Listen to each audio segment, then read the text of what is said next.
সুপ্রিয় বন্ধুগণ, যারা রিটেন স্পোকেন গ্রামার শিখবেন এবং অপরকে শেখাবেন তাদের জন্য আজকের এই ভিডিওতে আলোচনা করব হাউ টু রিড ভার্ব, অর্থাৎ ভার্ব কিভাবে পড়বেন। হ্যাঁ বন্ধুগণ, ভার্ব কিভাবে পড়বেন, ভার্ব বলতে কি বুঝি, একটা ভার্বকে কতভাবে পড়া যায় সেগুলো বিষয়গুলো নিয়ে এই চ্যাপ্টারে আমরা আলোচনা করব ইনশাল্লাহ। তাই আমাদের সাথে থাকুন, একাধিক ভিডিওর মাধ্যমে সকল কিছু বুঝে নেন। আজকের এই ভিডিওটি Khan method a complete book of written spoken English grammar এই বইটিকে নেওয়া হয়েছে। এই বইটি সম্পূর্ণ বাংলা অর্থ সহকারে ভিডিও লেকচার আলোকে তৈরি করেছে। ইতিমধ্যে এই বইটির উপর 800 অধিক ভিডিও লেকচার তৈরি করে ফেসবুক, ইউটিউবে দেওয়া হয়েছে, সেগুলো দেখুন। প্রতিটি ভিডিও আপনাদের কাজে আসবে এবং ভালো লাগবে। এছাড়া এই বইয়ের সকল ভিডিও লেকচার যারা নিতে চান তারা প্যান্ডেবের মাধ্যমে অল্প মূল্যে নিতে পারেন, তাই আমাদের সাথে যোগাযোগ রাখতে পারেন। এখন আসুন আমরা শিখতেছি হাউ টু রিড ভার্ব, অর্থাৎ ভার্ব কিভাবে পড়ব। হ্যাঁ বন্ধুগণ, প্রথম বুঝিয়ে নেব ভার্ব বলতে কি বুঝে। হ্যাঁ, যে সকল শব্দ দ্বারা করা বোঝায়, অর্থাৎ কাজ করা বোঝায়, তাকে ভার্ব বুঝিয়ে নেবেন। যেমন এখানে ডু, গো, রাইট, কাম, ইট, অর্থাৎ করা, হওয়া, যাওয়া, খাওয়া, নাচা, লেখা, বলা ইত্যাদি ইত্যাদি শব্দকে আমরা ভার্ব বুঝিয়ে নেব। প্রতিটা ভার্বকে একাধিকভাবে পড়া যায় এবং প্রতিটা ভার্বেরই কিন্তু একটি বেস ফর্ম বা মূল ফর্ম থাকে। যেমন ডু, ডাস এর মূল ফর্ম হলো ডু। ডু থেকে কিন্তু do, does, did, done, doing আসলো। তারপর to do, to be doing, to have done, to have been doing, to be done, to have been done, having done, having been done. একইভাবে write একটা মূল শব্দ, এই মূল শব্দ থেকে কিন্তু রাইট, রাইটস হলো। তারপর রো, টু রিটেন, রাইটিং। আবার to write, to be writing, to have written, to have been writing, to be written, to have been written, having written, having been written. হ্যাঁ বন্ধুগণ, এইভাবে আপনি হাজার হাজার ভার্ব আছে, যে কোনো ভার্বকে এতগুলি করে পড়তে পারবেন এবং প্রতিটিরই অর্থ কতভাবে হয় সকল কিছুই কিন্তু নিচে একে একে সাজিয়ে গুছিয়ে আমরা আলোচনা করেছি এবং কোন কোন ভার্বগুলি কতভাবে পড়া যায় এবং কোন কোন ভার্বগুলি কি ধরনের শব্দ তারা যোগ করে বাক্যাংশ তৈরি করা যায়, এই চ্যাপ্টারে আমরা ভেঙে ভেঙে বুঝে আলোচনা করেছি। অর্থাৎ এই রাইট লেখা এই ভার্বটিকে দিয়ে একসাথে 143 ভাবে আপনারা পড়তে পারবেন। তাই যদি ভিডিওগুলো দেখেন ইনশাল্লাহ পুরো বিষয়টি বুঝতে পারবেন। তাই আসুন আমরা নিচে থেকে পুরো অংশটি দেখে নিই।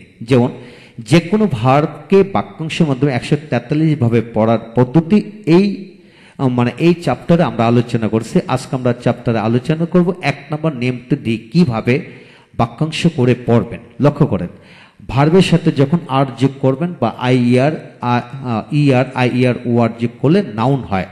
অর্থাৎ হাজার হাজার ভার্ব রয়েছে, উক্ত ভার্বের শেষের শব্দটি যদি ই থাকে তাহলে আর যোগ করে নাউন গঠন করবেন, যদি ই না থাকে আর যোগ করে নাউন গঠন করবেন। এটা হলো সঠিক নিয়ম। তারপর কিছু কিছু শব্দ আছে তাদের সাথে ও আর যোগ করে নাউন গঠন করতে হয়, আবার কিছু শব্দ আছে আর যোগ করে নাউন গঠন করতে হয়। এটার শব্দের সংখ্যা খুবই খুবই কম আর এটার সংখ্যা হলো সবচেয়ে বেশি। অর্থাৎ 99% সব ভার্বকে কিন্তু আপনি আর এবং ইয়ার যোগ করে নাউন গঠন করতে পারবেন। এখন আসুন কিভাবে পড়বেন। যেমন রাইট অর্থ লেখা, রাইটার যে লেখে লেখক, রিড পড়া, রিডার যে পড়ে পাঠক, টিচ পড়ানো, টিচার যে পড়ায় শিক্ষক, প্লে খেলা করা, প্লেয়ার যে খেলে খেলোয়াড়। একইভাবে ডু করা, ডুয়ার যে করে কর্তা, ইট খাওয়া, ইটার যে খায় খাদক, প্লে খেলা তারপর আসেন যে ফিড খাওয়ানো, ফিডার যে খাওয়ায়। তো এইভাবে আপনি যে কোনো, যেমন লাভ প্রেম করা, লাভার যে প্রেম করে প্রেমিক। এইভাবে রান থেকে রানার, ইট থেকে ইটার, যে কোনো ভার্বের সাথে কিন্তু এইভাবে আপনি পড়তে পারবেন। এখন আসেন আমরা নিচে অংশটিকে শিখব যে ভার্বের সাথে আইআর কোথায় যোগ হয়। ভার্বের শেষে ওয়াই এবং ওয়ার পূর্বে কনসোনেন্ট থাকলে ওয়াই বাদ দিয়ে আইআর যোগ করতে হয়, কিন্তু ভাওয়াল থাকলে শুধু ইয়ার যোগ করতে হবে। যেমন সাপ্লাই, সাপ্লাইয়ার, এখানে কিন্তু ওয়াইয়ের আগে এল আছে, তাই আইআর যোগ করতে হলো, ওয়াই বাদ দিয়ে আইআর। ক্রাই থেকে ক্রায়ার। তবে প্লে, PLAY, প্লে থেকে কি হলো প্লেয়ার, যেহেতু ওয়াইয়ের আগে এ আছে সেহেতু ইয়ার যোগ করে নাউন গঠন করতে হবে। এখন আসুন এইগুলি কিভাবে বাক্যাংশে আলোকে পড়বেন লক্ষ্য করেন। যেমন রাইটার মানে যে লেখে লেখক, অর্থাৎ রাইটারের আগে যে কোনো দেশের নাম, ভাষার নাম, বইয়ের নাম, বইয়ের চ্যাপ্টারের নাম বসিয়ে পড়বেন। কিভাবে পড়বেন? যেমন Indian writer Bangladeshi writer, American writer, Canadian writer, অর্থাৎ যে কোনো দেশের নাম বসে আপনি রাইটার যোগ করে পড়তে পারবেন। আবার এখানে ভাষার নাম দিয়ে পড়তে পারবেন, যেমন English writer, Bangla writer, Hindi writer, Arabic writer. আবার যে কোনো বইয়ের নাম বসে পড়তে পারেন, যেমন English writer, biology writer, chemistry writer বা ইকোনমিক্স রাইটার। তারপর আসেন এখানে বইয়ের যে কোনো চ্যাপ্টারের নাম বসে কিন্তু রাইটার বসে পড়তে পারেন, যেমন গ্রামার রাইটার, প্যারাগ্রাফ রাইটার, এইভাবে। তারপর আসেন এইভাবে কিন্তু আপনি ঘুরিয়ে অবজেক্ট করে পড়তে পারেন, যেমন এ রাইটার অফ ইন্ডিয়া, অর্থাৎ অ্যান ইন্ডিয়ান রাইটার, আবার a writer of India, a writer of English, অথবা an English writer, a writer of grammar, অথবা এ গ্রামার রাইটার। এইভাবে আপনি বাক্যাংশ বানিয়ে পড়তে পারবেন।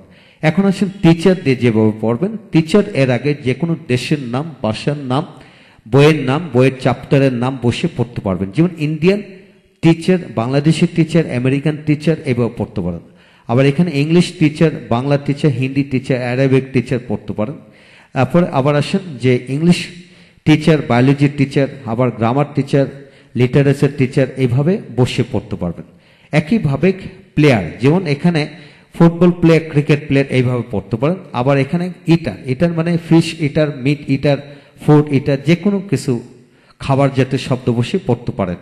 তারপর রিডার মানে পাঠক, যে রিডার মানে news paper reader, story reader, English reader, Bangla reader, যে কোনো শব্দ এই ধরনের যা পড়া যায় এই ধরনের শব্দ বসে পড়তে পারবেন।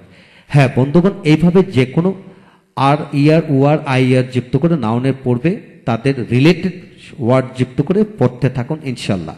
হ্যাঁ বন্ধুগণ, এইভাবে পড়লে আপনি রিটেন স্পোকেন গ্রামার রপ্ত হবে এবং অপরকেও আপনি পড়াতে পারবেন। তারপর আসেন বাক্য কিভাবে তৈরি করবেন, যেমন Mister Khan is an English teacher, English writer. Mister Khan একজন ইংরেজি লেখক। আবার এটাকে আবার প্রথম বসে করতে পারেন, an English writer can speak English well. An English writer can speak English well, একজন ইংরেজি লেখক ভালো ইংরেজি বলতে পারে। I so a girl go, I so A school গোয়ার গার্ল, আমি একজন স্কুল গ্রামে মেয়েকে গোয়িং টু স্কুল, অর্থাৎ আমি একজন স্কুল গ্রামে মেয়েকে স্কুলে যেতে দেখেছিলাম। A newspaper reader can learn many things from the newspaper, একজন সংবাদ পাঠক সংবাদপত্র থেকে অনেক কিছু শিখতে পারে। হ্যাঁ বন্ধুগণ, আমরা এখানে যতগুলি শব্দ আছে সবগুলো শব্দকে সাবজেক্টের ঘরে বসে বাক্য তৈরি করতে পারবো, আবার অবজেক্টের ঘরে বসে বাক্য তৈরি করতে পারবো, আবার অবজেক্টের প্রথম অংশ বসে আমরা বাক্য তৈরি করতে পারবো। আপনাকে এটাই খেয়াল করে পড়তে হবে যে সাবজেক্ট এবং অবজেক্টের ঘরে এগুলি বসে বাক্যাংশ বাক্য বানিয়ে আমরা পড়বো ইনশাল্লাহ। এই হলো আজকের বিষয়। হ্যাঁ বন্ধুগণ, যা কিছু শিখবেন সমস্ত জীবনের জন্য শিখবেন, ইনশাল্লাহ এগিয়ে যাবেন।